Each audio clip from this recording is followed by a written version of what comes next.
For the citizens of Nottingham, this limousine heading for its destination in the city is a daily sight. The passenger is a man who came from Jamaica to Britain back in the 60s. Today, his lifestyle is aristocratic. His business brings him in touch with people from all over the world. He's already a bit of a legend, much like one or two other famous figures in Nottingham's history. After all, Councillor Tony Robinson is this year's Sheriff of Nottingham. It came out of the blue, and I went home and told my wife, they appointed me to be the next sheriff. She said, oh, good, put your foot in.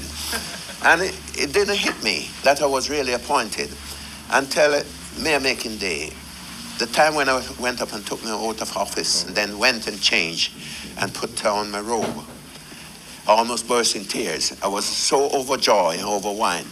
And after, everybody came on and congratulated me. So it was a well worth occasion, and it went on pretty well. Well, I arrived in England on a Saturday morning, the 22nd of October, 1960. At 7:45, I came off the plane. And at 12 o'clock, I was in Nottingham, and this is my home ever since. Because I used to drive for the government in Jamaica, I came and I joined the city transport, and that's where I stayed for 25 years. I did conducting for 4 months, and then I went on to driving. I started driving trolley buses.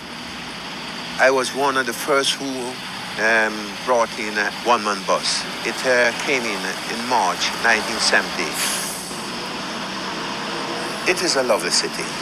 I think it's one of the best cities in the United Kingdom.